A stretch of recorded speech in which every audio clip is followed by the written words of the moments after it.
Welcome to the Back Row Fantasy Show with your hosts, Jeremy Barker, Aaron Arms, and Chad Niddle.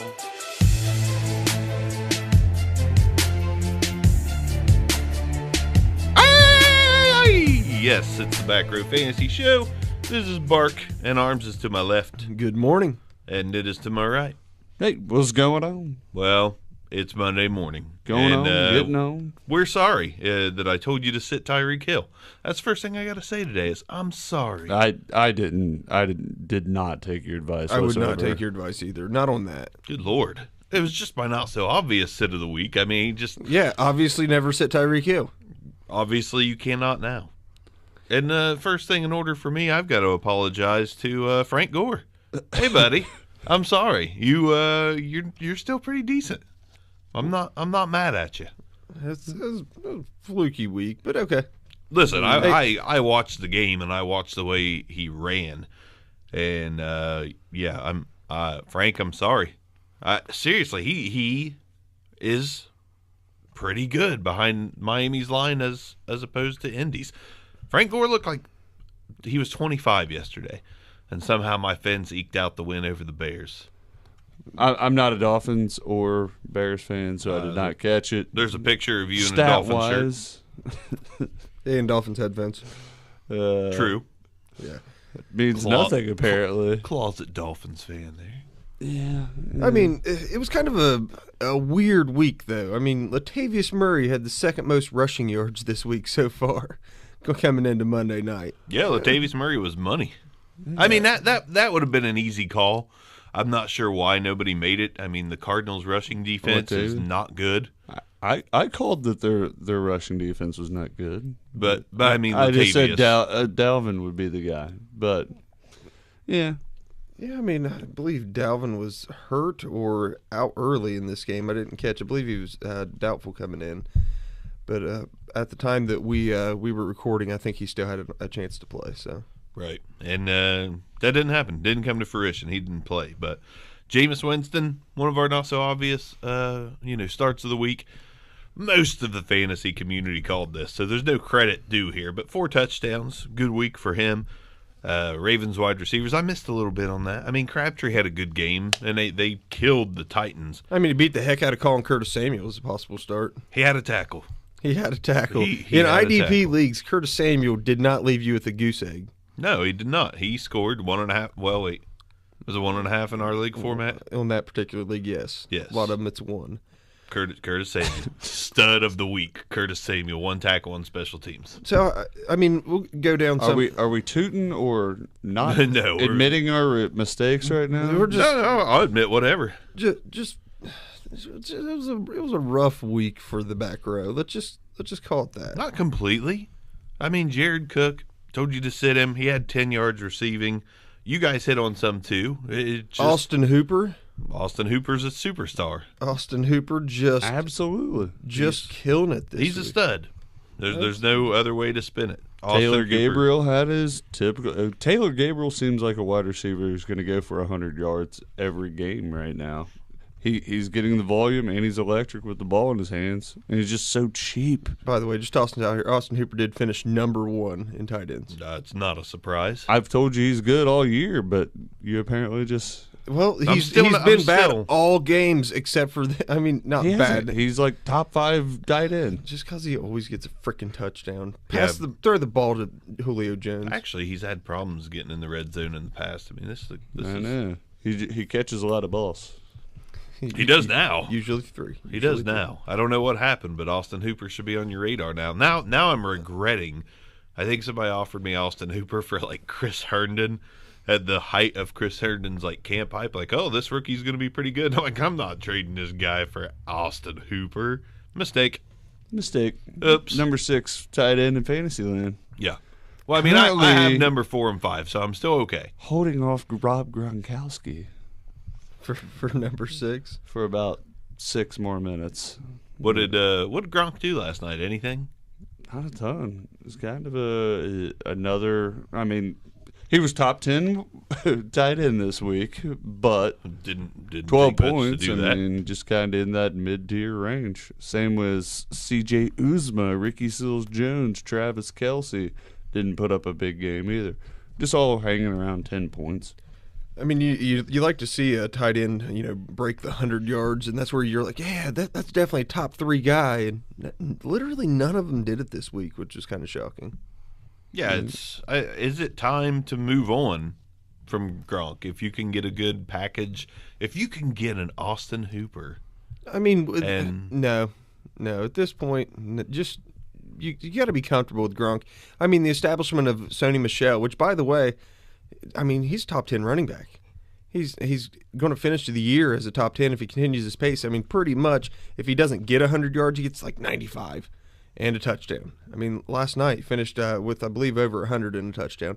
Pretty solid showing in Michel, so that takes some of the pressure off of, the receiving game. They get Edelman back. That's going to take a little bit of the pressure off Gronk. And, the team, the more they have Josh Gordon, that's more pressure off of, Gronk and Edelman in the running game. I mean, they're developing into what the Patriots are every freaking year. A nice, solid team that wins games that they should win and, is very competitive, if not winning games that should be at least close with really solid competition like the Chiefs. Is the Josh Gordon thing going to work out for New England? I don't think it needs to be Josh Gordon as a 1,000-yard receiver for it to be considered success in New England. Well, we're talking fantasy, though. I was just going to say, they're playing with house money with Josh Gordon. They're playing with house money at this point. Fantasy-wise, no. I don't think it's going to work out. You saw what they want to be, right, last night, which is a balanced team for the first time in a while. It's working. Yeah, it is working. Now, let's say Sony Michel was in position to get touches at the goal line a little more than what the Patriots typically do. I mean, typically they're scoring from a little further out. They will throw the ball into the end zone, but Sony Michel, they came off the quick turnover. They're just like, hey, let's punch this thing in. That's how he got one of his touchdowns. The thing that's a little concerning for me, he's just not involved in the passing game, but we know he can catch the ball. We know he can turn it upfield. No receptions. That'd be the only bad thing to highlight. But with only one target, and I know you mentioned the Gordon not working out. He led the team in targets with 9. I mean, corralled 5 of them for 42 yards. Is that a great game? Absolutely not, but still finished with 9 points. Yeah. Oh, well, I'm not – I guess the question was, will it work out with the Patriots? Okay, it could, but Josh Gordon hadn't played in 3 years. I mean, he's got to get himself in shape. He's got to get himself back into that, 2014 form. I mean, that's going back a ways and asking for a lot. Well, the crazy thing is, I feel like every time Josh Gordon gets reinstated and plays, we make excuses for him. I mean, the last time... That's what I'm saying. The last time that he got cleared to play and came back, he was not that great. Let me remind you, Terrell Pryor was a 1,000-yard receiver in Cleveland also, and he's done absolutely nothing, less than nothing. Brian Hartline for Miami was a 1,000-yard receiver one year, and, I mean, he doesn't even play in the league, and he's not old. Terrell Pryor has touchdown 3 games in a row. Sorry. He's not done anything. Let's not. I mean, he has contributed. He has contributed to the Jets. Terrell Pryor has. He's not contributing to our fantasy teams. Not unless you're really thin at wide receiver and you're starting Terrell Pryor as your wide receiver 3 and getting that 6 points plus 1 plus 2, 8 points. 8 points a game. Which is not nothing bad, but it's not. You can't count on it. He can't score every single game. Not going to happen. He's not a good wide receiver. They're very comparable. Terrell and Josh Gordon, and for fantasy purposes, whenever you're not even that. Terrell Pryor's worse than Josh Gordon at fantasy purposes. But I'm just saying, I'm talking about right now. The path to where they're at right now is you were the man in Cleveland. And now you're kind of more on a mid-tier. You're a mid-tier wide receiver. Since you talked to Cleveland, I'm just saying, Josh Gordon, that's my case. Josh Gordon might not work out. It's time to say, he's never going to be a 1,600-yard receiver again. It's just not. That's where I'm at. That's where I'm at. I don't know if he's going to put it all together and be this, NFL great. If he would have consistently played and not been suspended all of his life, He may have, because he's talented. There's no questioning that. I think it's like any other job. You can't just take a whole year off and come back and be that rock star you were again. It just doesn't work that way. Yeah. Take a full year or 3 off. And since you mentioned Cleveland, it's getting a little dicey for Jarvis Landry owners out there. Yeah. He is not really getting it done. He is not. I don't even think he's in the top 32 guys of overall receivers for the year in at least PPR in our league format.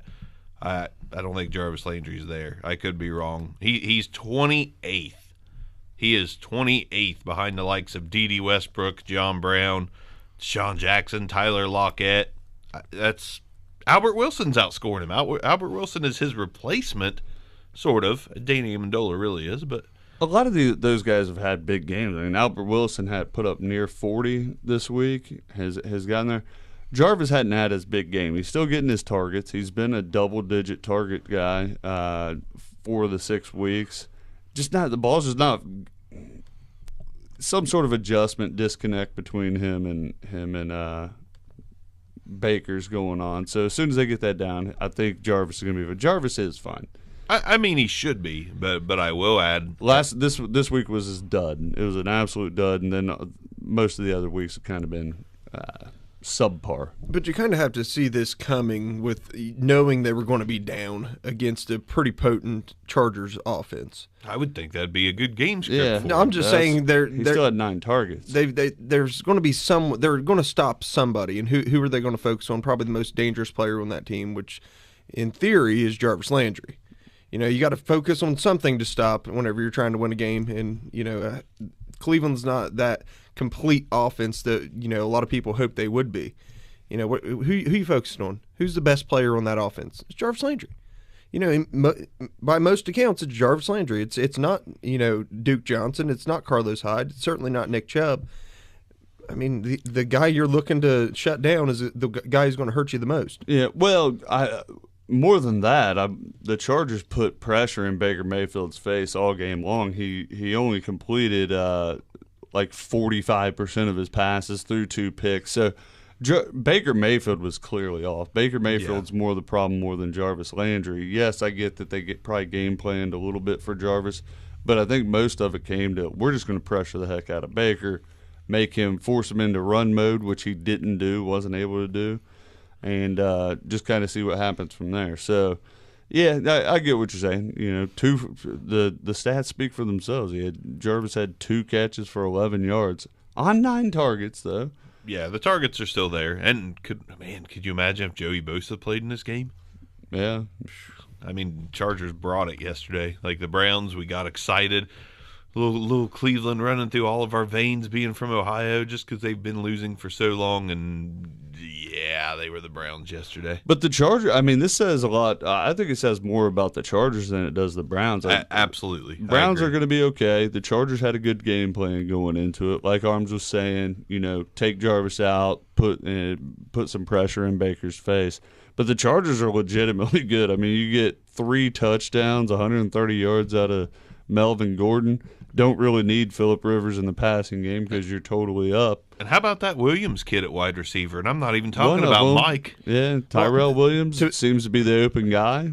To me, if you look at the Browns' defense, I know they got torched. There's 5 touchdowns against them, but you shut down kind of who you wanted to in the passing game. Right. And Phillip Rivers does what he's kind of historically done and found somebody else to get the ball to.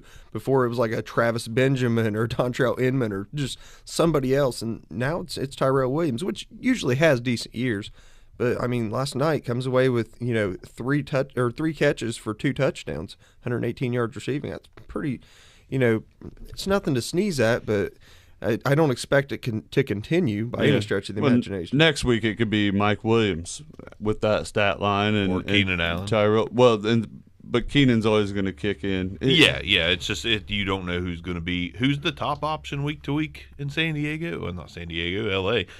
Yeah. Melvin Gordon. It's kind of hard to call. Well, yeah, Melvin Gordon, Melvin's obviously, the most trustworthy one, and looks like he's going to end up with that, kind of elusive 12 to 1,300 yard season that he hasn't been able to put together yet. This has definitely been his best year so far through 6 weeks. Yeah, extremely consistent on the ground. Still involved in the passing game when they need him. Didn't need it a whole lot yesterday because of the massive lead they jumped out to. If anything, I wanted to kick in on Keenan. Had over 100 yards of total offense because he had over 40 on the ground. So they're still going to find creative ways to get Keenan out on the ball. Back to Melvin Gordon, by far his best year, and he's been good. I mean, I have loved Melvin Gordon since he came into the league, and he's done nothing this year but say, look, on a good team, I'm still a good running back. I'm not just a volume guy on a bad team. And that's impressive about Melvin Gordon. It is. And let's, speaking of Melvin Gordon, let's just run you through 6 weeks, at least in our league format, which is going to be close to a lot of other league formats. Top 5 running backs as of right now: Todd Gurley, Melvin Gordon, and those two are very close. Surprisingly, we like Gordon, but to be that close to Gurley, pretty impressive. Saquon Barkley, impressive that he's that close to both of them. So you got Gurley, Gordon, Saquon, Alvin Kamara, which is averaging almost as much points per game as Gurley, and then James Conner. James Conner. Interesting stat. James Conner tied the most touchdowns on the ground through the first 6 weeks with 7. He had a couple not crap. I mean, he's got it done for you no matter what. You can't be upset when a running back gets you 11 points. By the way, I meant with floor. The Steelers, just so we're clear. Oh, yeah. Because Gurley's already done more than that so far this year. I just meant with the Steelers. But James Conner, when he puts up a big game, he's winning you a week. And, I mean, did you pay for him? Not a ton. So far, he's been a great value for fantasy owners because I didn't pay a ton for him in the league I grabbed him in. And not to get into it again, but will it continue? Not if Lev comes back. It cannot continue. I don't think it can. And this may have been the last game where he's a bell cow, but is a great, just another excellent showing. Just duplicates what he did in week 5 almost to the dime. 115, over 110 yards, 2 touchdowns, 4 passes. He's just a little bit involved everywhere. And man, he was so close to a 3rd touchdown. I don't know if y'all got to see it, but flipping into the end zone on a 20-yard run. They ruled him a half yard short. Then they couldn't punch it in from a half yard out. So it was almost a bigger game. A lot of that happened yesterday. A lot of those Conner. goal line stands. Friggin' Miami, Kenyon Drake fumbled on the 4-inch line. Yeah. In overtime, much to my dismay. That was very sad. They won. They pulled it out, and Kenyon Drake, the relief was evident. But that's why Frank Gore is there. So, Frank, again, I'm sorry. I'm so sorry, Frank. I do want to point something out. So, running backs, you kind of always what you're getting. And that's why this is one of the most important spots to not really reach. If we do look at the top 6 running backs, we can sub out James Conner for Le'Veon Bell.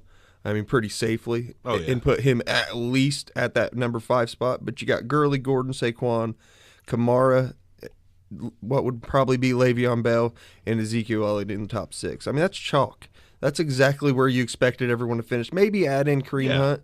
And then, I mean, the numbers kind of start falling fairly steeply. I mean, it's not a shortfall to James White to go from 123 points to 116, and then Kareem Hunt at 100 and I was going to say, Kareem Hunt's made his comeback this year. He's on it. Yeah, after that, T.J. Yeldon's the 9th highest scorer. But you sub in Leonard Fournette, and actually Leonard Fournette has stats unlike James Conner. So if you took the T.J. Yeldon stats and add them to what Leonard Fournette has this year, Leonard Fournette's is up there. Oh, yeah. Right around the Zeke. And he would be if he could just stay on the field. Just stay healthy. And that's going to be the biggest concern right now. Right. But yeah, good point, Arms. Christian McCaffrey, you're a top 10 running back from last year in PPR formats, still right around there too, though. Yeah, I mean, especially when you're obviously in the PPR. If you're Non-PPR, he's a little bit more of a struggle, but, still worth having because he puts up a lot of yards typically throughout the course of a game, more than 100 from scrimmage usually. Yeah, other than James White, you see who the other stretch at running back you would have had is up there, right? Joe Mixon? Isaiah Crowell. Oh, Isaiah, okay. I was saying Joe Mixon's at 10. Super athlete. Man, the Jets can put up points. It's like a box of old rags out there. Like, I don't know how they're doing it, but they're getting it done. And granted, it's against teams like the Colts. Don't get me wrong. I'm not sitting here saying the Jets. Nothing like that, but they are better than they should be with that cast of misfits. I mean, Robbie Anderson, Terrell Pryor, freaking Isaiah island of misfits. Crowell. It really misfit is. Toys up there. The whole team is an island of misfits. Yeah, just strangely competitive, strangely.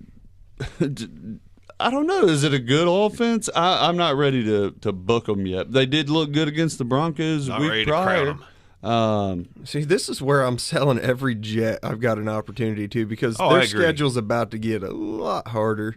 I'm just not comfortable with who's going to be what. Is it going to be much like a lot of teams? But Bilal Powell going to be the guy at running back that week? Is it Isaiah Crowell? Are you getting Robbie Anderson, Terrell Pryor? Are you getting Quincy Enunwa, who got hurt? So that might open things up. Jermaine for the Kearse last went few 9 minutes. for 90. Yeah, Kearse looked good. I mean, who do you play when it comes to the Jets? So to me, it's just hands off on all Jets, not named Sam Darnold if you need a bye week. But for a quarterback. different reason than hands off of, I don't know, the 49ers who don't have anything going. The Jets just have a lot going. They're spreading the ball around a ton. So you just don't know who the guy is week to week because they're being very they're all really good thorough. bye week players because they Yes. could just go off for you. Like Right. any one of them can have that big 20-point game. That's your high upside play. Like, well, Saquon scored 30 on me, so I've got to roll Robbie Anderson out there and hope he has a big one. Yeah. Oh, that makes you sick to your stomach. I hope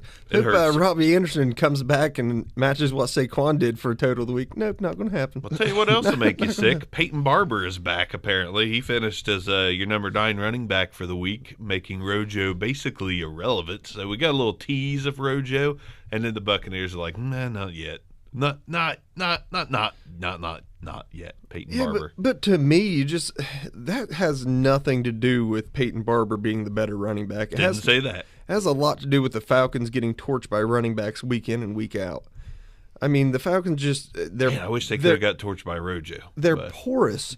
I mean, they continuously allow big gains and big games, and touchdowns on the ground. And I mean, why do you keep giving Peyton Barber the ball? He's been ineffective basically until this week. You know what? Week 1, I think he had 69 yards. Other than that, trash. And hey, now we've got a chance to get somebody right. Let's give it to our rookie. Oh, nope, never mind. We're going to give it to Peyton Barber again. He's done nothing. But if Ronald Jones gets the ball, he probably cracks 100 this week. Yeah. I mean, that. I hate to go that far. To me, Ronald Jones has not looked great. So But I mean, neither's I'm Peyton not Barber. definitely not pounding the table for Ronald Jones to be the guy. We just all want him to be because as many leagues as we're in, somebody spent some draft capital on him. Me, and I would just like to see him do a little something for me in my 32-teamer. Just a little something. And he clearly hasn't. He has not. I mean, Although he is my highest scoring running back in that league. they're just going to play who's hot. They're not overly invested in Ronald Jones. I mean, yes, they spent they spent a high capital. They can wait on Ronald Jones. This isn't the Buccaneers' year anyway. I mean, as good as it started with Ryan Fitzpatrick, now they're back at Jameis. I mean, Jameis is a this good team's fantasy just play missing sometimes, something. but Like, Jameis isn't the guy. You just get that feeling watching this team that Jameis is not the guy. He's never going to be the guy. He's just. he should be succeeding is the He thing. should be. Good wide receiving core. One of the few quarterbacks that has 2 legitimate receiving threats at tight end. The defense is kind of reeling for as much talent that's on it. Maybe it's just strictly a coaching issue in Tampa Bay. I mean, He just makes Dirk a lot Cutter of. should be winning football games. He should, but Jameis makes a lot of bad throws. Yeah. Well, I mean, yeah. Yeah, what else? You could put up 400 yards passing If you and do 2 nothing touchdowns. but throw it, yeah. If you do nothing to throw it because you turn the ball over. I mean, Brock Osweiler had almost 400 yards passing yesterday and 3 touchdowns, and that's the surprise of the week at quarterback. But they barely won. They barely won, but he threw the ball 44 times. So I mean, if you can't put up some yardage on 44 attempts, then you should definitely not be in the NFL. But I just kind of liken Jameis to. I'm not saying he's Brock Osweiler, but he's just not that guy to me. Like I don't think he's ever going to be elite. He's going to be a little above average, and that's not going to win you games if your whole team's not elite. He's a little careless with the football, and that's what costs him. I mean, he fumbled twice in this game, threw 2 interceptions. I mean, that's just carelessness. You got to have more control over the ball, be aware of your surroundings. Yeah. Week in, week out, I mean, out of the top 5 quarterbacks, 5 of them lose.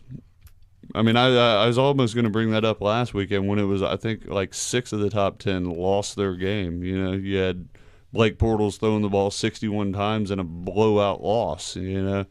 So, again, you get Jameis Winston there as your number 1 quarterback this week, but it's because they're behind. It's because his own carelessness led to further stats. So what happened to the Jags defense, speaking of that? Like, they got shredded. Like, I haven't seen them get shredded in 20+ games. What happened, Arms? I mean, just Ezekiel Elliott dominating on the ground. I mean, Zeke's been. Hold on. Let's go to our Ohio State correspondent, Aaron Arms. Well, it's certainly not Dak Prescott with his 183 yards, if that's what you're trying to reel out of me, because it actually was. But go ahead. Yeah, no, I mean, he's hot garbage. But he's a heck of a lot better than Derek Carr this week. There are now about 4 or 5 quarterbacks that you just cannot start. If you're in a 32-teamer, bench your quarterback if you have these guys. Hold up. This is not. This is an Arms disclaimer here. If Dallas is going to let Dak run the ball 10+ times a game, it changes for me. If he does, he definitely can get it done on the ground a little bit. But he really hasn't so far this year. I mean, 82 yards is pretty solid, 82 yards and a touchdown. Yeah, he puts up 3 total touchdowns on the day. But can you expect that? I mean, who are his wide receivers? Cole Beasley and Cole Beasley? Because I like Michael Gallup from a talent standpoint, but there's a disconnect there. I mean, it's called a Dak connect. You just can't expect Cole Beasley to get in the end zone twice. That's all I'm saying. And listen, Dak is not.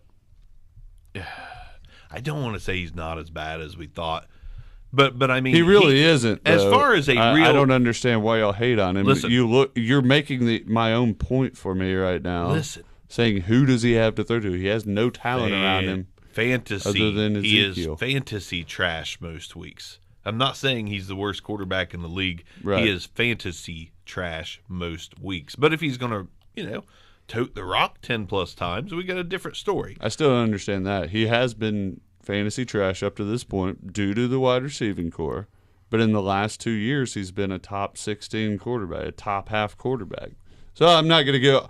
You're the one straying this conversation onto Dak. He needs weapons. But I must point out that his first 2 years in the league, he's been a top half quarterback. I meant to stray it to the fact that the Cowboys put up 40 points on that Jags D. That's exactly where I was originally going. And what happened was Dak got it going on the ground. Cole Beasley found some openings, and early, Dak got him out to a good start. Ezekiel Elliott finished it off. It wouldn't have surprised me against almost any other team in the league. It's just the Jags. It really surprised me. Like, I didn't watch that game. It's difficult to believe anyone's hanging 40 on the Jags. Yes. Anybody. Especially Dallas. Like, I find it hard to believe that the Chiefs are going to hang 40 on the Jags, and then Dallas does it. Right. So, yeah. I mean, this may not be the Jags' year. We may not see them in the AFC North title game, or the AFC title game, sorry. I mean, it feels like they're just kind of reverting back to the mean of what the Jaguars have always been. Seems to be a little bit, yes. I mean, I'm just going to... Frankly, they just need Leonard Fournette back, someone who can make... Like, we keep trying to make the point that T.J. Yeldon's a good back. He doesn't provide you what Leonard Fournette does, which is a bell cow. Reason they drafted Fournette when they had Yeldon, because Yeldon never worked out. I mean, he's... Fantasy-wise, yeah, we're liking him right now because he's getting the lion's share, but they need Fournette back to control the clock. And Keelan Cole's disappeared. All of them. I mean, somebody scores a touchdown and they're relevant, so Didi's relevant, but without the touchdown, none of those wide receivers are relevant lately. You're absolutely right. I mean, even with targets, they're just not really doing a whole heck of a lot. And it's hard to know who's going to get the 6 targets this game versus the 2. Yeah, defense isn't turning people over. It's kind of it's one of those. They just need to look themselves in the face and come back and decide they're going to get back to what they were doing last year, which was winning with defense. Right now, they're just kind of reeling in all facets of the game. So, they're not even in bad position. I mean, you got to win over New England. What are they, 3-3 now? Just kind of sitting where they need to be. So, yeah. So regroup and go. Jacksonville, you're in a bad division anyway. So let's talk about a couple massive busts. I mean, obviously Marcus Mariota week in, week out, but Jared Goff, huge bust for your fantasy team yesterday. Still won though. Still won. Yeah, I mean, it's the Rams. Still dominated. Really well. Yeah, you got Gurley. I mean, you're okay, but Goff. Yeah. No numbers for Goff. Denver tossed in a late touchdown to get it to where it was a 3-point game, but they were in control the entire game. Cooper Kupp went down. Cooper Kupp was carted off this game, and then came back and played the second half. You don't see that a ton. Yeah, but as a diversion? I mean, he had 1 target for the whole game. I mean, just impressive that he pulled the old Rocky Balboa and came back out there. The guy on the sidelines like, I'm throwing it at times. No, don't do it. Who's Rocky Balboa? Some guy I met in Florida once. But Deshaun Watson also killed you yesterday, and he started off hot, too. I know. We were just on the bandwagon. We were just like, here he comes. Here comes Deshaun. 11 points. Yeah. Starts off hot and disappears after the first quarter. Just, that should be enough. Yeah. This, here you go, fantasy owners. That's what I'm giving you this week, and I'm out. And after the first quarter, it almost was enough. I mean, that Texans defense holds that monstrous Bills offense to 13 whole points. I mean, the only touchdown thrown in the game for the Bills is by Nathan frickin' Peterman. Nathan Peterception. Boy, he just cannot get away from that nickname. Like, he throws a terrible pick every chance he gets to play.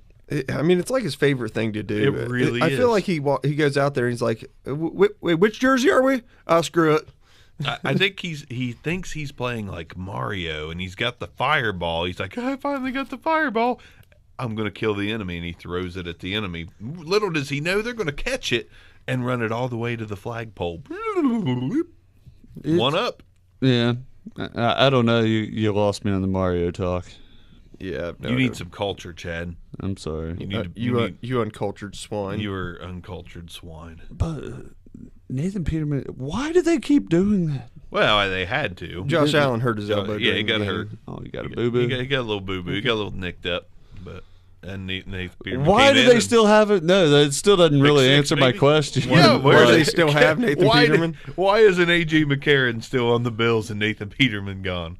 Just shaking my head, smiling right now. Like, for real? Like, he threw 5 interceptions and a half in his first game. Like, you should see this coming. Like, people are all like, let's get – what? As a Bills fan, you can't be mad at Nathan Peterman. He's just terrible, but he's going to collect money. Like, if the Bills keep going, you could be here's $800,000 to be our backup. He's going to be like, okay, I'll do that.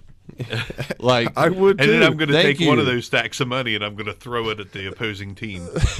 I'm going to get him. And he'll probably miss them if he's attempting to throw it at them. That might be it. If he goes out there and starts attempting to throw interceptions. Maybe that's what he needs to do. He needs to aim for the defensive backs. Nathan Peterman's the kind of guy you go to a strip club. He goes to throw the money on stage and hits a guy next to him. You're like, what just happened, Nathan? What just happened here? Nathaniel Peterman. He's like, I come from Pittsburgh. I'm Dan Marino.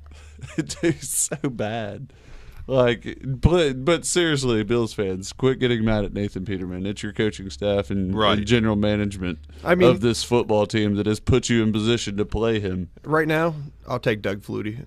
I mean, just anybody. Just call anybody. They're an upgrade from Nathan Peterman as backup quarterback. Anybody. I mean,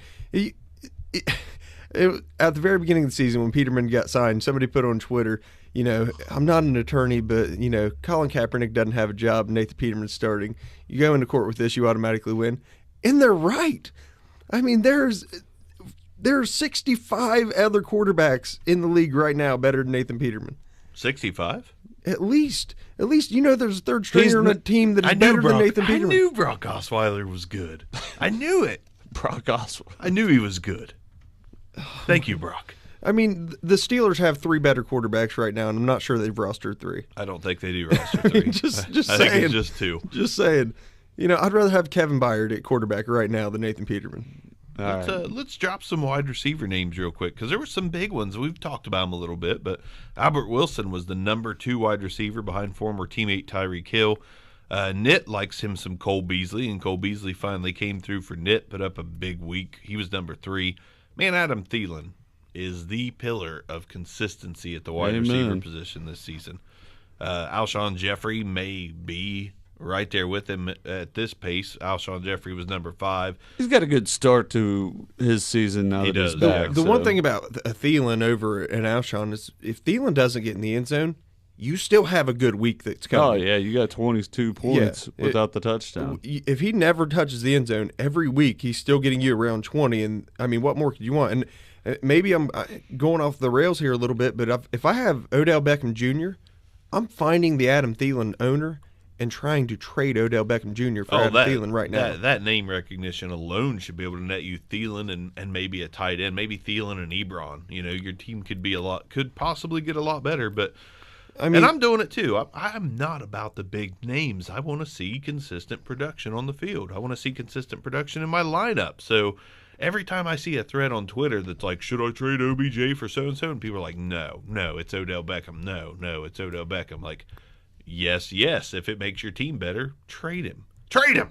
I mean, I'm looking for that. I'm seeking out that trade. I'm going to offer that in the league. And he's good. Probably today. Odell Beckham's going to be fine. There's no alert for me on Odell Beckham. It's just saying Adam Thielen's a safe trade. Yeah, absolutely. Easy safe trade. Very. I'd almost go as far to say some other number 2 wide receivers are like Juju? Safe trades, like Juju, like Tyler Boyd. These guys are getting it done. I mean, we no longer can just overlook them because their name is not at the top. See, I feel like Tyler Boyd's where my line goes. I don't know he is where my line goes. I don't know if too. I can trade Odell Beckham Jr. for Tyler Boyd. No, I'm not saying that. But it would have to be plus Adam Thielen. It would have to be. It would definitely have to be plus. But the fact remains, he's a guy. He's a guy that's getting it done right now, just like Let's Juju take a moment and just realize that Adam Thielen is on pace for like 140 receptions this year. Receptions. And he might get it. Like, he's going to take a little bit of a step back here and there. But he has to, right? This is the best 120? quarterback he's ever played with. He has not had single-digit targets at all this year. It's 12, 13, 19, 12, 10, 15. Dude has not been targeted. It's the best quarterback he's ever played with. We've seen Kirk Cousins lock on to people. Pierre Garçon. Adam Thielen is a better receiver than Pierre Garçon has ever been in his career. Oh, Adam Thielen. I agree with that. Oh, it's not close. I mean, look at Pierre Garçon's high point. What, a 1,200-yard season? I mean, he probably caught 115 balls to get there, but if Thielen catches 115 balls this year, he's probably going to get 1,500 yards. Adam Thielen is getting open at will.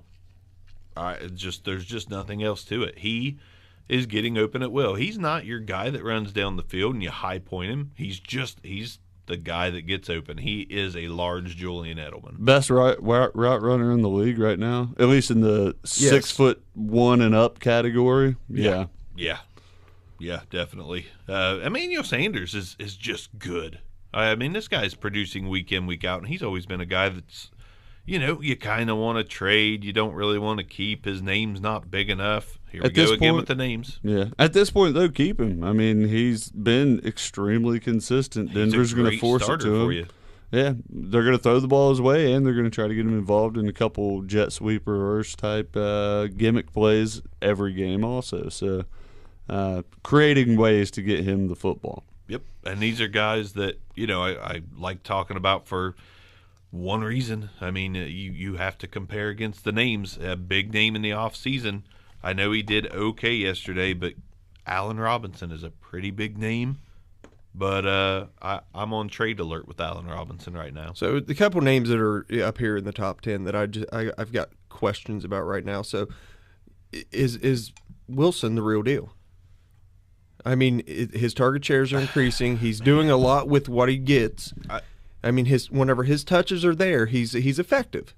Now, is Albert Wilson someone that you want on your team and you're comfortable rolling out as a wide receiver 3 going forward? I want to say yes, but it's Miami. It's that offense. Comfortable? No. No, not comfortable. But is the confidence growing? Yes. Absolutely. Like Albert Wilson, every player has a breakout game.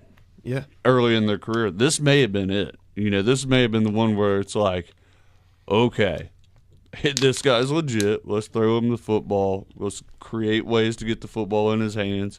Albert Wilson, we always said he's a poor man's Tyreek Hill. Almost outscores. I was going to say, they go 1-2.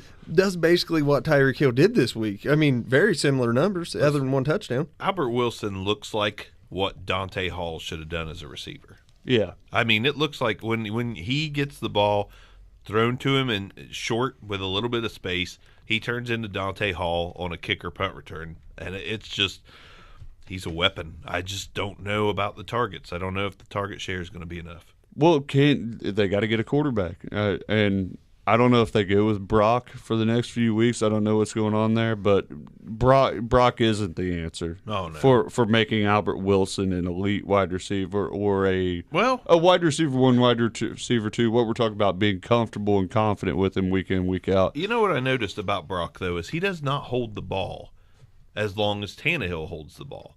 The problem with Brock is Brock's not very accurate, doesn't make great decisions, but yesterday – he was getting the ball out quick, and that's good for Albert Wilson in the short. That is good for Albert Wilson, and I think if for some reason Tannehill misses another game or two, maybe you do roll out Albert Wilson out with confidence. But for me, man, anytime Tannehill is back in the game, I am not really confident in a wide receiver unless his name is Jarvis Landry, and he doesn't play for him anymore. Yeah, between this game and his last real good game against the Raiders, Week 3.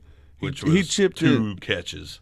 Well, but he's turning it into big yardage. Yes. But he also, what I was going to say, the 2 catches, good point bringing that up. Big game on 2 catches. But in those games in between, he didn't kill you, No, he's 4 or 5 receptions. They're going to try to get the ball to him. I mean, he's right now. All right, little name game here. Albert Wilson or Amari Cooper? I think you take Amari Cooper because you could trade him. Yeah. More like, I think you could take Amari Cooper and trade him for Albert Wilson plus. But if we're talking like DFS, Albert Wilson all day because it's not costing you as much. Like right. Albert Wilson's a better receiver than Amari Cooper right now. It's time. I turned the page on Amari Cooper early in the season. Like I did too. After, I mean, you're like, 10 catches. I'm like, saw this last year. Literally, I think the same stat line or something similar. No, and that's as a Raiders fan. It makes you sick to your stomach. And honestly. everyone heard it. Apparently, he's on the trade block. Apparently, Gruden's gonna, sell while the getting's good on Amari Cooper. If the getting's good, I was gonna say what getting is good because I mean, what are you getting out of Amari Cooper right now? I don't know, but who's coming to the table? I could see pass him playing. rusher. I could see him playing for the Bills. I mean, that's where all wide receivers go to die. So, I mean, if Amari Cooper is supposed to go to his his pasture, it's probably Buffalo. He's probably going to end up in Baltimore with Michael Crabtree. Honestly, I could see him on like Cleveland's really reeling for another wide receiver. They signed Brashad Perriman, which is a mistake. Not only signed, but put on the active roster. Right. So, I mean, Cooper could end up in a good situation for him. But in all reality, he should be thriving with Derek Carr. Seriously. Should be. Derek Carr throws the ball. They rely on Derek Carr to throw the ball a lot, and Amari Cooper's not a part of that. It's weird. It's mind-boggling. I mean, and they've been in the league basically the same amount of time. I mean, they should have all the chemistry in the world. They should be able to close their eyes and know where each other's going, and it's just not happening. But now it's like, Jared Cook's there. Jordy Nelson's of it. Jordy Nelson, we've known each other for 4 months. Yeah. You're my guy. Hey, wasn't Amari Cooper, sure-handed coming out of college? He was. Wasn't he that guy, that Alabama fella that was sure-handed and a stone-cold lock, like a Calvin Ridley, like a, Yeah. I mean, Amari Cooper has more records at Alabama right now. Well, he's second to everything to Calvin Ridley, but he had more records than Julio Jones. That is insanity. And now I'm kind of taking that one in. Yeah. I mean, I think touchdowns, receptions, and yardage. I think he's number 2 in all those categories to Ridley now. Yeah. And what happens? The NFL, he's like, Amari, you're supposed to use your fingers to catch the ball, not just the palms. He's the wide receiver version of Trent Richardson. Trent Richardson came out with all the hype following a Heisman winner, a big-time running back, and then it's like, oh, he's not actually good. He was just an Alabama. Maybe he's one of those Alabama products that hurts my heart so deep because it's so accurate. Listen, it is time. Sorry, I didn't mean to break it to you. I am on your bandwagon. I think Amari Cooper and the Browns is just a match made in heaven. Do you know? But what are you giving up to get Amari Cooper? Well, listen, I know that's kind of Larry or Emmanuel Ogunjobi or whatever his name is. They could use a young running back. They could use a Duke Johnson in Oakland. They could greatly use. I would Duke rather Johnson. have Duke Johnson on my team than Amari Cooper. Exactly. If I'm the Browns, I'm like, nah, I'm good, bro. If I'm the Browns, I'm like, yes, because yesterday a guy named Damian Ratley, 6 catches, 82 yards for the Browns, a 6th-round rookie out of Texas A&M. That was, I believe, your leading receiver for the Browns yesterday, Damian Ratley. Give me some Amari Cooper, please. I don't know how you come up with. I don't know how the Browns make that trade happen, but it would. Amari needs a change in scenery right now, badly, and the talent is there running the routes, but yeah, the drops are there. The drops are glaring. He's not. There's no confidence between him and Carr, so don't expect. Like I mean, right there, if you're the GM, you're like. Yeah, Derek doesn't even want to throw it his way. When he's open, he's like, hey, let's squeeze this one into Jordy. But then you look back though, and you see that 10 catches on 10 targets, and you're like, man, I mean, did he walk out and hand them off to him? I didn't get to watch the game because apparently that's the only time he's going to catch 10 balls. Were they all like shovel passes? What happened? It's hard to get away from double coverage when it's your hands that are covering, preventing you. There's no separation. I feel like his right hand is playing defense and his left hand is playing receiver. He's just defense. Get away. Swatting him out of his own hands. What is going on? It's like a waiter coming through with one tray on one arm, but the other just ready to catch it in case someone tries to knock it over. This dude is booking himself. The way they did in high school, he's just booking himself, walking by, slapping his own hand. Booking himself. I haven't heard that in a while. Jesus. All right. Enough about Amari then, I guess. I'm just picturing him running down fighting his own demons, physically. It's not internal conflict with him. No, you don't want to catch the ball. You don't want to be in the Raiders next year. No. M. Night Shyamalan's new movie, Split 2, starring Amari Cooper. Catch the ball. No, don't catch the ball. No, I've got to catch. Don't catch that ball. Why is he talking out loud? That just freaked me out. That's he should be getting a lot of targets if he's out on the field talking to himself, because the defensive backs are probably creeping back away ooh, this guy's got issues. Dude's weird. His beard's weird. Any other big surprises jump out off the page, wide receiver wise? I mean, besides Tyrell and Cole Beasley, I mean, you had some newish names sprinkled into the top 32. I mean, Torrey Smith had a pretty good game for Carolina. Not buying any of that. No, nor am I. But I mean, if you made a DFS play on Torrey Smith and thought, hey, I'm going to roll with that guy that used to be good, Torrey Smith this week. Chester Rogers was a good play. One of you guys called that one, but I mean, T.Y. Hilton out. Chester Rogers had a pretty solid showing. He saved you at the end, though. Yeah. I was going to say, he was atrocious until I think the fourth quarter. Didn't have a catch in the first half. And then you got Damian Ratley. I mean, Damian Ratley. We all saw that one coming. New wide receiver one for Cleveland, Damian Ratley. I'll give you another name to go back to the who do we trade for Amari Cooper. If you got Christian Kirk, Oh, definitely. For For that's the fantasy name I was purposes. about to bring For up. fantasy purposes. Do you go for Christian Kirk over Amari Cooper? I do. I'm not talking straight up because I want to bank off that name recognition, but give me Christian Kirk and something else that I can start on my team, even if it's an IDP guy. And that one's weird. Like, Christian Kirk isn't going to get the volume because they just don't throw the ball in Arizona. But that's the one I was wanting to bring up. Like, Christian Kirk is slowly becoming a consistent, like, wide receiver 3. And that's his high, is just a wide receiver 3. But he's not For his dropping. rookie year, yeah. Yeah, That's but- what we wanted. But right now he's getting four or five catches a game, and he's turning into 70 yards. He could have a big game here and there and just blow up. Christian Kirk's another nice, not only bye week guy, but someone you could roll out as a wide receiver 3 in a little deeper formats, as a flex guy in deeper formats, things like that. Let's talk a little bit of tight ends because there's plenty of surprises in there.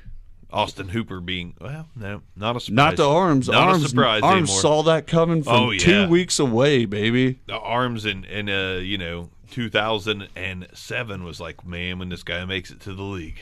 I do have Whenever Austin Hooper plays the Buccaneers in Week 6 of 2018, he's going to dominate. He's going to dominate. But yeah, Ebron got it done again for you. David Njoku, that super athlete guy, is starting to become a consistent threat. Once again, he's still dropping 5 balls a game. Oh, yeah. But when they target him 12 times, he catches 7 of them. He's got Amari Cooper syndrome, yeah, David Njoku. I don't know if he dropped 5, but man, he's force feeding it, and this is what you expect out of a rookie quarterback, to try to find that safety blanket.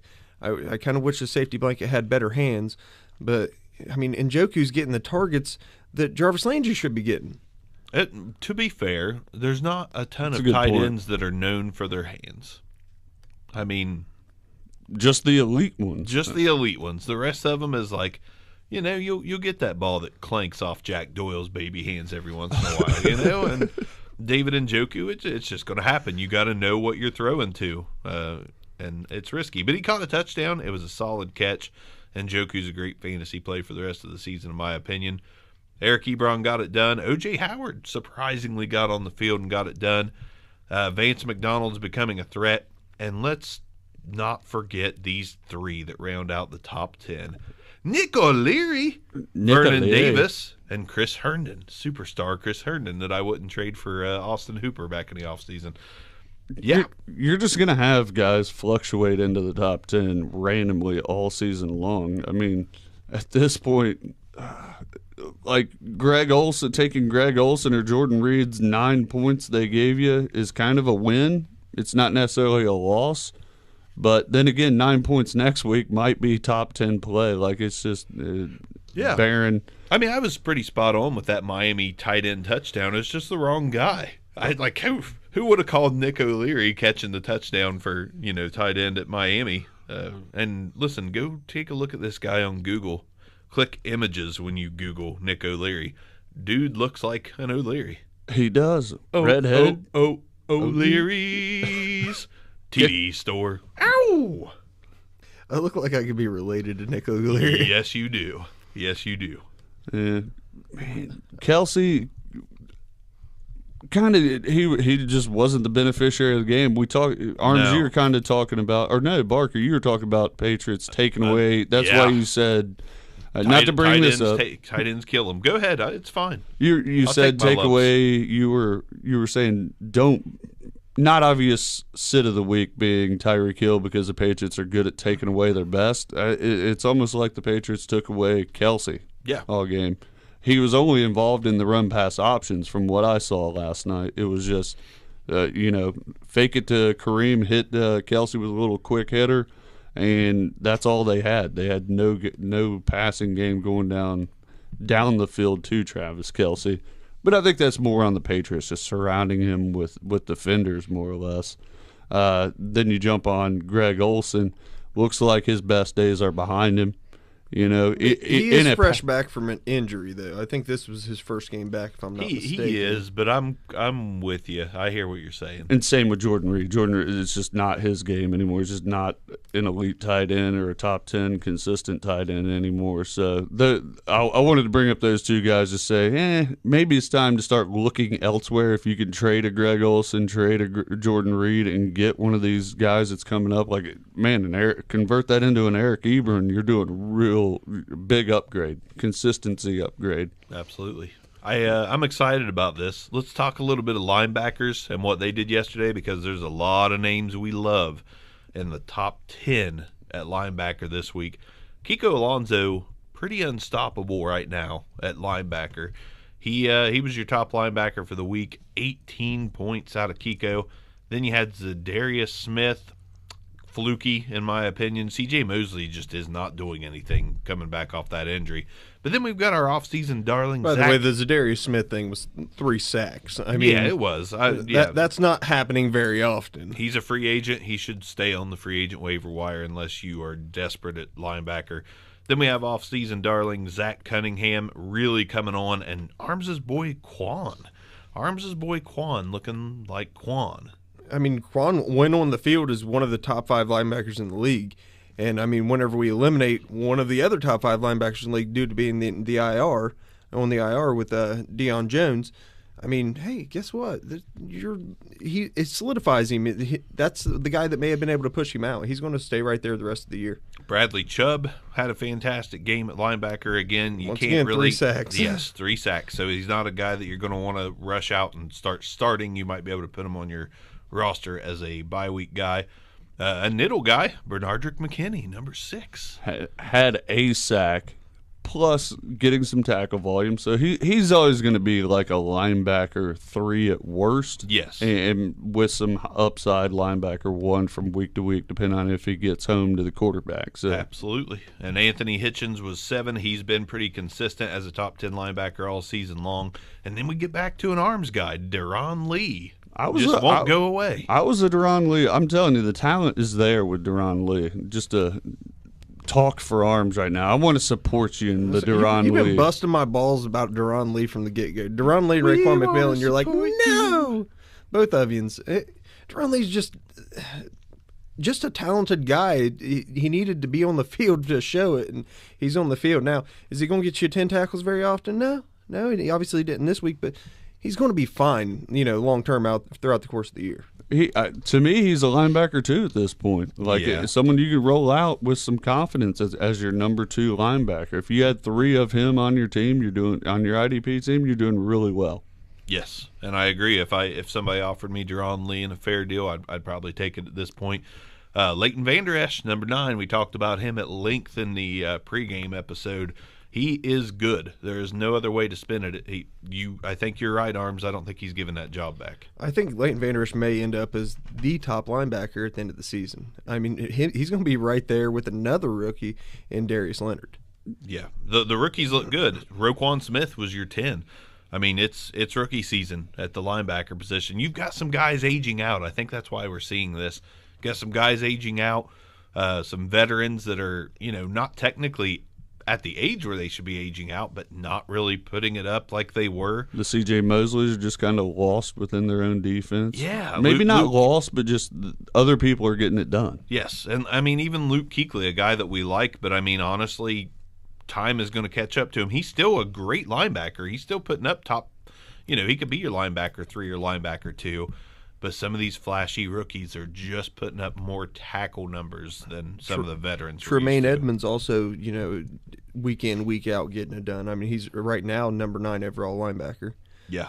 So. Yeah, he's looking good as well. I mean, even Breeland Speaks in Kansas City, he's a free agent in most leagues. He was a top 25 play.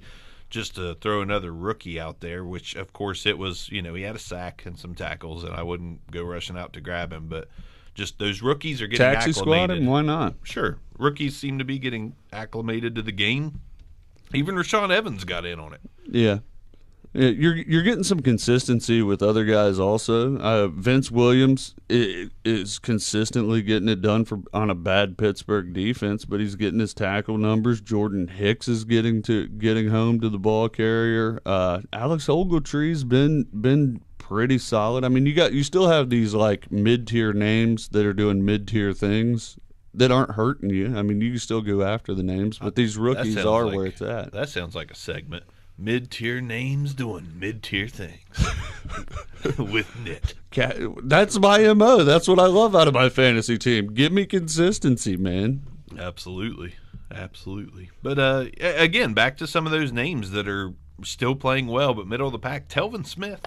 I mean, he doesn't seem like he can put a top 5 finish on the board at linebacker this season, but he is consistently in the top 20 week in, week out. So rookies, man.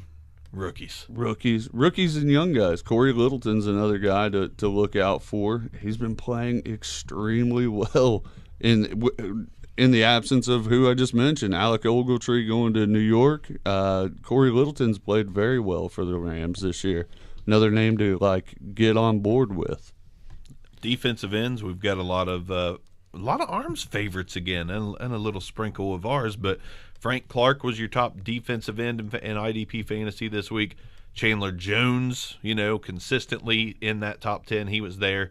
Then you had Michael Bennett and our boy Danielle Hunter. I'll go Danielle. Okay, good deal. Good deal, Danielle. Danielle Hunter, number 4, and Yannick. How you say that last name, Arms? Ngakau. By the way, I sat him. I regret it. Setting for Cam Hayward, though, based on the matchup. I just liked Cam's chances of getting some more action. Well, Disappointing in myself. I also sat Terrell Pryor for Curtis Samuel in a league. I'm pretty Nick, weak. can we give him? Pretty weak at. Let's get him on this. Oh wait, did I make the wrong call setting Terrell Pryor? Come on, man. Well, yeah, with Curtis Samuel, that's on most people. He's on the waiver wire, and in 99.8% of leagues, Curtis Samuel is in the waiver wire. So yes, you made a mistake. I would have started Pryor with no hesitation if it was down to Pryor or Curtis Samuel. I struggle. No hesitation. I mean, I got Mike Thomas on the bye in that league. It was rough treading. Rough treading. I'd have started Jeremy Maclin, no hesitation, over Curtis Samuel. Pretty sure he's not on a team right now. I don't think he's playing anywhere. Exactly. I would have took the chance that a team right before kickoff is like, sign here, put on the helmet, and get out there. Over Curtis Samuel. Run streaks. Yeah. Which is more than Curtis Samuel did yesterday. Oh, man. Poor Curtis. Did he even get on? Well, yeah, he had to. Yeah, he got a tackle. Okay, off of a DJ Moore fumble, he tackled the. All right, he was there. He helped his team out. We can't say he did nothing for him. Hey, listen, Curtis Samuel actually, I think if he was on a wide receiver depleted team and they focused on him, kind of like Miami used to do with Landry, you might be able to get wide receiver 3 numbers out of him. But the fact remains, 31 out of 32 teams that he could play for are going to have 2 or 3 receivers that are better than let me him. sum it up for you, Arms. He's Tavon Austin. There we go. That's his high end. That's the best Curtis Samuel can. Curtis Samuel, his high end is Tavon Austin. I tend to agree right now. Hey. I'm not going to be very argumentative this morning after what happened in most of my leagues last night. Still mourning your. Yeah. I mean, guys, let's just face it. We all know I'm a Buckeyes homer, but he looked. Listen, I know it's the preseason, but he looked really, really good in the preseason. He got a ton of targets. Every time he got the ball, he had basically 20 or 30 yards. You're like, man, he's going to be all right. And he had the little heart issue. Ends up, I mean, there's no such thing as a little heart issue. The issue, got it resolved. I thought, wow, he's getting a little bit of targets. First game back. Let him get acclimated into the system, and then they just don't even look into his direction. It's sad. Nope. Let's talk defensive backs. A lot of waiver wire guys. Buddha rucking everywhere. Besides Buddha, there's Buddha's a lot of waiver killing wire him. guys. Buddha Baker is a stud. He is an absolute stud, and it brings a smile to Niddle's face. It does, dude. I love the guy. Love the call. Man, even without, he got into the end zone. Are you guys ready for the glitch in the Matrix right now? Sure. Go ahead. The top 3 safeties all play for Arizona. That is Buda, Antoine Bethea, and Trey Boston. 1, 2, and 3 above Landon Collins, then Bradley McDougald. Talk about year long. That's insane. All year long, right now. That's insane. It's 89 points, 73.75, and then 73.75 again, and then goes down almost a full 10 points to Landon Collins at 65 points. That's absolutely crazy. I mean, that just tells you that teams are very, very, very, very comfortable throwing the ball at Arizona. Even though their pass defense is not last in the league, they are just very comfortable. Or maybe a better thing to say is every running back is getting to the second level against Arizona. Yeah. How? I'm still trying to comprehend that. It's 100% true. I had to fact check that on you. But yes, 3 Arizona safeties are leading fantasy IDP football. It's like stacking the Rams receivers right now. You can bank on stacking. If you start all 3 of Arizona safeties every week, you are in great shape. Now, with that being said, don't play them on team fantasy defense in like a Yahoo league. No. That is a terrible, terrible idea. IDP only.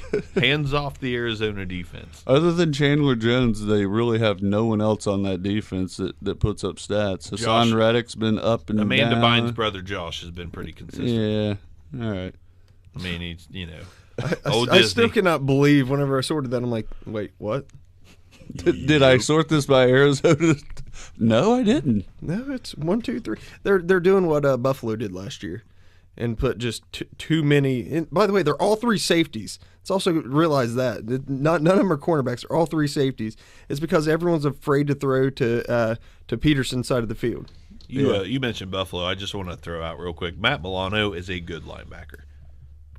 Matt Milano? Matt Milano is a good linebacker. I was watching Red Zone yesterday, and some of the plays that he made, particularly an end zone deflection that he jumped the route before the ball came out of the quarterback's hand. Impressive, man. Like, Matt Milano is a player. All right. Back to the safeties. I mean, you're getting after those 3, you get a whole lot of the names. You can play the Jamal Adams. He's emerging, obviously, as the number 4 overall. Derwin James has just been electric. I mean, consistent and electric when he's on the field in pass coverage and run defense. Rock solid. Your boy Bradley McDougald getting it done. Landon Collins is right there. Kareem Jackson. John Johnson. John, literally, your has to be your favorite player just based on consistency. No ups and downs. He just kind of comes in and gets 5 tackles. Somewhere in the up range, but no downs. No downs. He's had to pick this week. DeMonte Kazee, again, that was my call for the not so obvious starter. He's been awesome taking over for the injured Keanu Neal. Kevin Byard's right there too. I think that's another guy that got in the end zone, wasn't it? Kazee? Did he score this week? Maybe he didn't score, but he got a pick. I know he caught. He caught a ball thrown to someone else, which is more than Curtis Samuel did this week. Hey, God, I love it. I love it. All right, you guys ready to head to the 9 to 5s? Yeah, it's about that time, my man. It is. I wish we could just keep recording all the time, but you know what? You suckers got to pay us to do that. We got to go make the actual cheddar that keeps the show going. Got to go get that big bank. Yes. Because big bank take little bank. 19 cornerbacks and safeties had more receptions than Curtis Samuel. That's a perfect note to end the show on. Curtis Samuel owners, unite. Barks out. Good night. See ya. This concludes another episode of the Back Row Fantasy Show. Thanks for listening, and be sure to give us a review.